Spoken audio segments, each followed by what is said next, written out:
questions? Who wants to go first? Ma'am.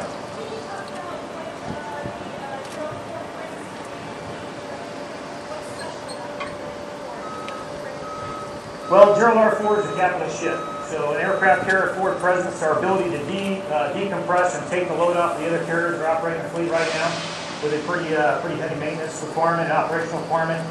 And then additional carrier out there in the fleet helps reduce that load and that stress on other crews. And so our ability to go out there and deploy and be forward deployed like the other carriers will help allow us to cycle those crews back, get those ships worked on when they need to be worked on. Same thing with the air crews and the crew. Time home with their family. So we'll be going up to 11. So there's a law for 11, right? So with Enterprise, I was fortunate and proud to have served on Enterprise. Okay, so I know there's a lot of talk about emails and AAG. First thing I'll tell you is that we've done a lot of successful launches of emails, both here on board with some dead loads as well as back in Lakehurst. I'm very, very confident that the email system is going to do everything that we need it to. But the bottom line is that's what we're here. We're here to test and evaluate those systems. But we got the best engineers in the country, the best operators out there to go ahead and make sure that everything is working. I've got the utmost confidence in emails. As far as AAG goes, we're just finished up testing the AAG system and getting ready to get underway and start doing flight operations here in the next 30 days. So again, 351 traps I believe they've had back in Lakehurst. AAG system, again, a new system. First of its kind on board the ship. A lot of folks on board are excited to go ahead and operate it, but I have the utmost confidence that AAG will meet the demand. But again, new system, right? First of its kind, new technology. I think talking to some of the crew, I hear a lot of people are just excited about that. But with all new technology, there's risks, and that's why we're here, to go out there and take them down and make sure it's working right. Okay?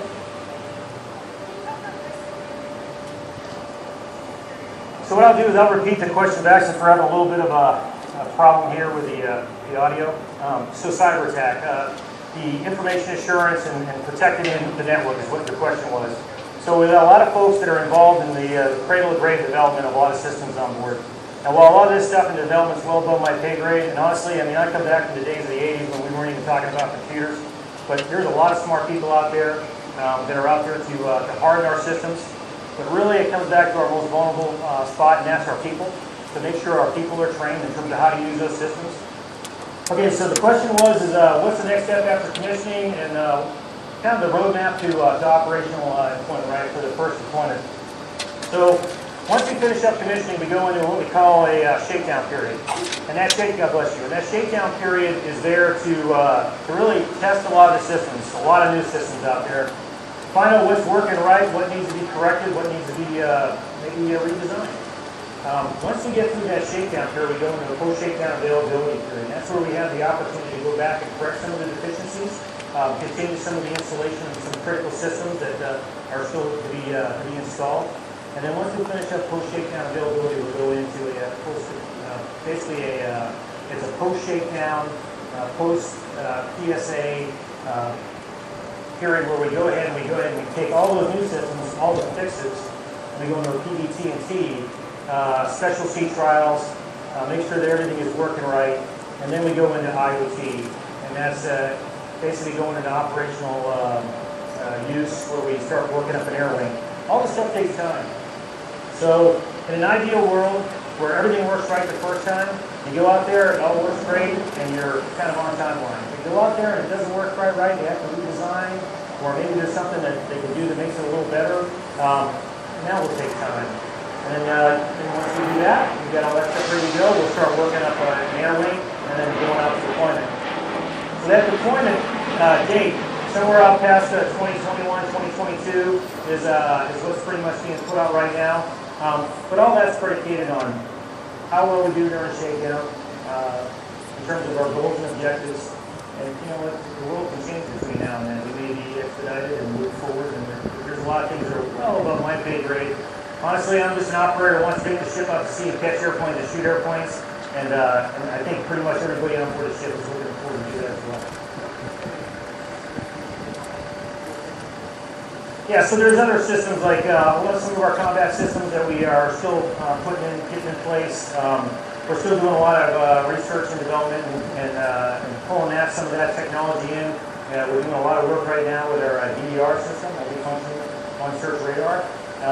All that stuff, again, we're just kind of working through it. Right now, we're taking the basic aircraft carrier, and we've already taken her out, shaken her down, propulsion plane out of sea. And now the next step is to go ahead and get ready for fixed flight operations, roving operations, and we kind of take it one step at a time. I don't know if anybody's familiar with tests, but that's the best way to do tests. We take it one step at a time. We don't try to get too much stuff all in one batch, and we find out, okay, what do we have to find, fix, repair, replace, and then go on to the next step. That's the safest action for the crew as well.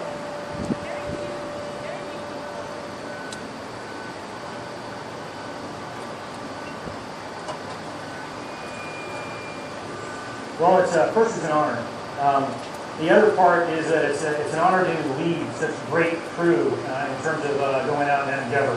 There's a lot of work between now and then, and the bottom line is we just can't let up. And I'll be honest with you, it was an honor to be selected to do this. But my day-to-day workings and all the things that we do day-to-day to make sure that we're ready to go to sea, I don't even really think about that too much. We just want to make sure that I bring everybody home safe, that we do everything we can for the ship and for the Navy to make sure she's ready to deploy when she needs to. Sure.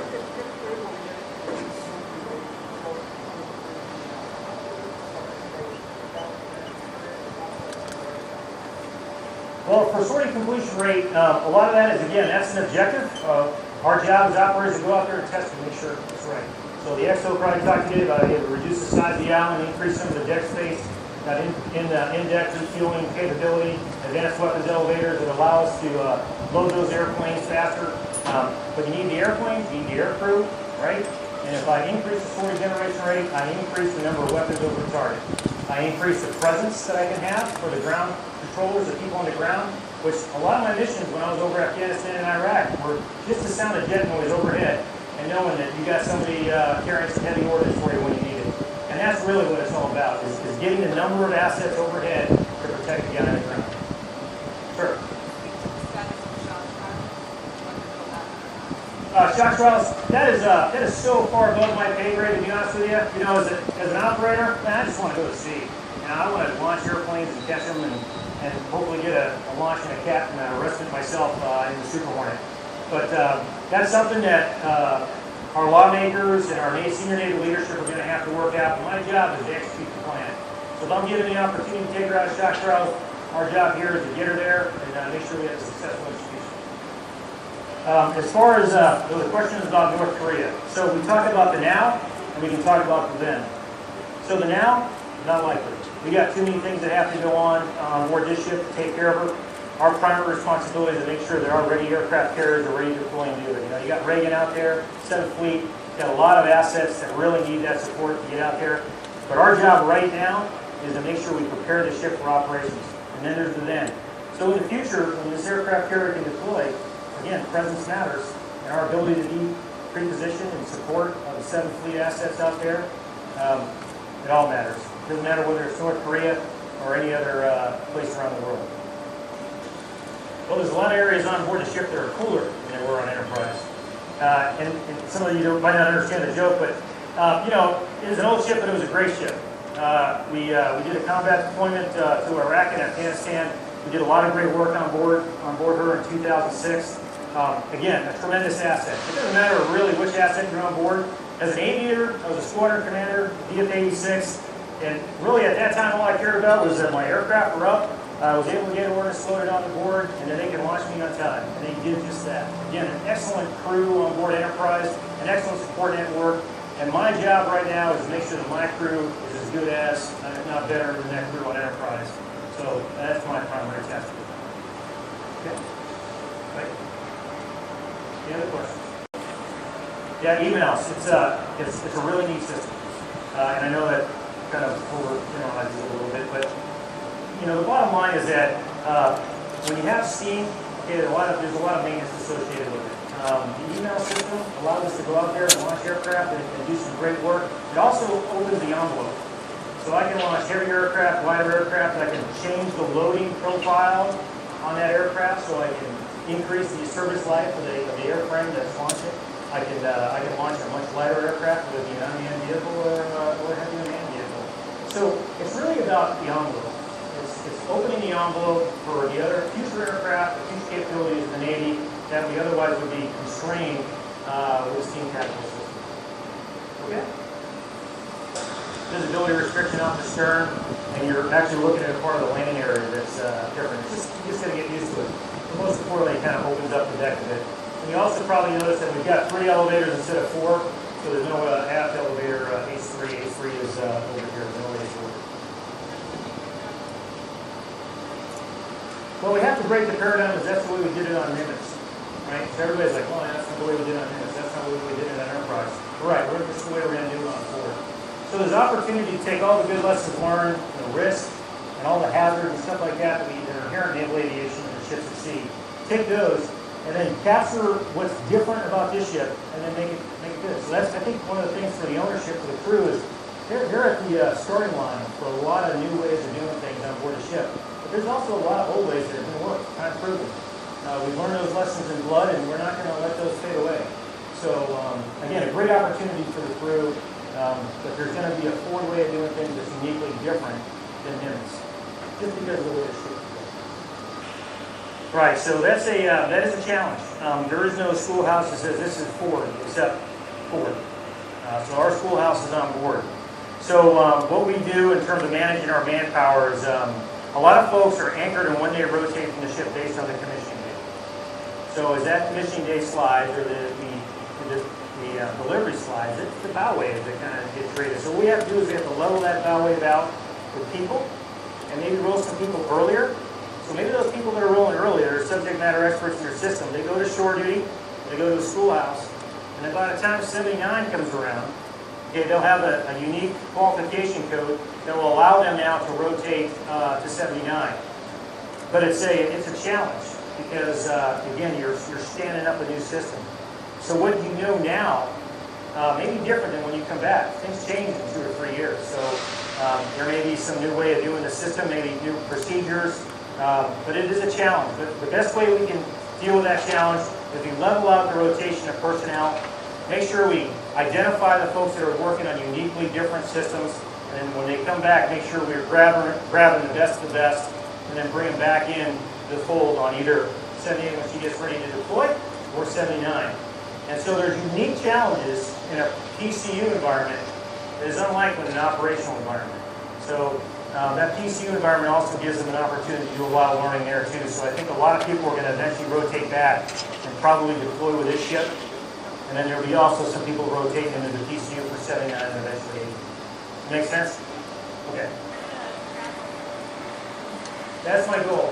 But see, so I need to be up in the tower when we start doing the testing. So one of the challenges you have as a CO is the ability to keep flying and also skip to the ship. So right now my priority is to make sure that we operate safely underway and the ship's where she needs to be, with the wind where it needs to be, when we get the test pilots come on board. And my goal before I leave is to go ahead and get a shot and a recovery on this ship. And I think it's not so much about a personal pride thing, albeit there is a part of it, because we're all aviators and we all like to do things that we've never done before. But it's also a part of your trust in the crew. The folks that are loading you up on a catapult and shooting you off, knowing that they're doing everything right. And the folks that are setting the arresting gear, making sure they're doing everything right. I think it's important for the commanding officer to fly on board the ship because you're telling your crew that you trust them. You're also telling the folks up on the bridge that you trust them. That they're going to do what they need to do, especially if there's an aircraft that goes in the water when you're not there. That special trust and confidence is really what the Navy's all about. Trusting our subordinates to go ahead and do that work for you when you're not there. So there's more to it than just the ability to get bragging rights. What I would describe right now is there's a lot of objectives. And our job right now is to go and verify, are those objectives correct? There's a lot of things that we do. We reduce the number of valves, we reduce valve maintenance, we want to automate a lot of systems so that we can reduce the manpower. But when it all comes down to it, our most vital resource in the Navy is people. And so you can only reduce the amount of people so much to where you're actually reducing the effectiveness of your force. You can't replace everything with automation, and you can't replace everything with machinery. It's people. people thinking on their feet, responding to casualties. Y'all went down to do a DC locker. I mean, that's what it's all about, right? I'm not going to be able to automate that. I need people to go out there and respond to a fire and do all those things. They do it superbly. And I'll tell you, when you see people go out there in a real casualty and they respond that way, it's probably the most amazing thing you'll ever see.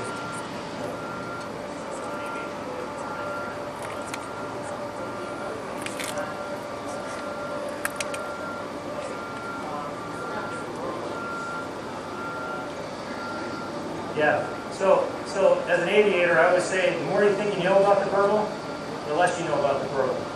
So, okay, the burble is when the wind comes over the flight deck, passes through the island, and causes disturbed air, because the wind actually runs over the ship and then kind of comes down and rooster tails behind the ship. So when you come around, to land, aviators are like, oh yeah, the burble's pretty heavy today. And everybody's like, oh. And so they overthink it. So as a landing signals officer, we always tell them, don't worry about the burble. Now so is the guy who sits in the back there and grades everybody when they come to board. So yeah, I'm sure it's going to be a little different, and I'm sure there's going to be a lot of legend out there about, well, the burble on Ford is probably worse or maybe better. But I tell you, I've debriefed a lot of folks, and some people say there's no burble, and some people say the burble is really bad. I'll let you know when I go out there and tell you how it is. Hopefully I get to see it out from where I can give you a good judgment, but I think it'll be just fine. I think it'll be just fine. Well, the first thing is the number of aircraft needs to vary, right? And so a lot of people talk about the end game, what's more efficient, what's more cost. You know, that again, way above my pay grade. All I know is that on board this ship, you know, I can carry a number of aircraft and actually increase the number of aircraft as we become more modern. That's basically remotely piloted vehicles and so on and so forth. So it's about capacity. It's about the ability, because remember, I can have maybe 15 airplanes on board. If I only have 15 airplanes on board, of those 15 airplanes, I got some that are in maintenance. I got things that I need to do with those airplanes, so they're not available. So if I increase the number of aircraft on board, okay, roger that.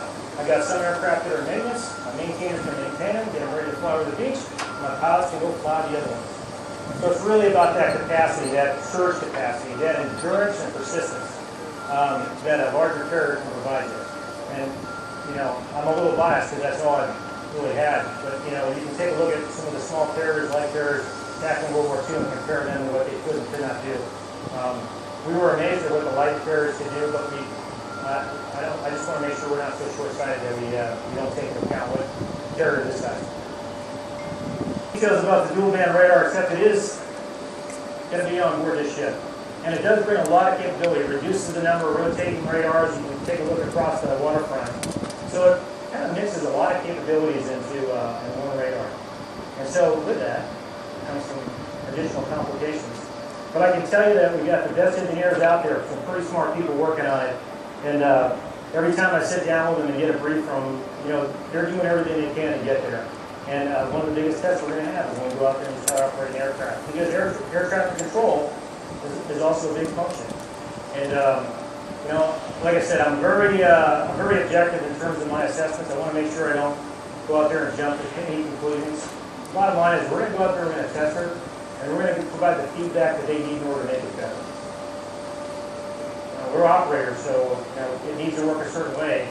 And operators tend to frustrate the engineers a little bit, but that tension is important balance in the acquisition process. Okay. So right now, you know, I'll kind of reserve the nicknames. I know our motto is integrity at the helm. So our best job we can do right now is represent our leadership and the American people, and bring them the best asset that they can have. And I think, you know, talking to the folks out here that you saw today, I mean, that's pretty much what they want to do. And I think they're very proud of it. So, no nickname off the top of my head right now, but unfortunately myself bought a bunch of Chevys for our MWR, so I was pushing the guys forward. I don't want to get into the personalization. Okay, other questions? Wow, okay. You guys are good. All right, well, thank you very much for your time. I really enjoyed having you on board today, and as did my crew. We're very proud of the ship and very proud to have shown it to you today. Thank you very much. Thank you very much. Thank you, Captain.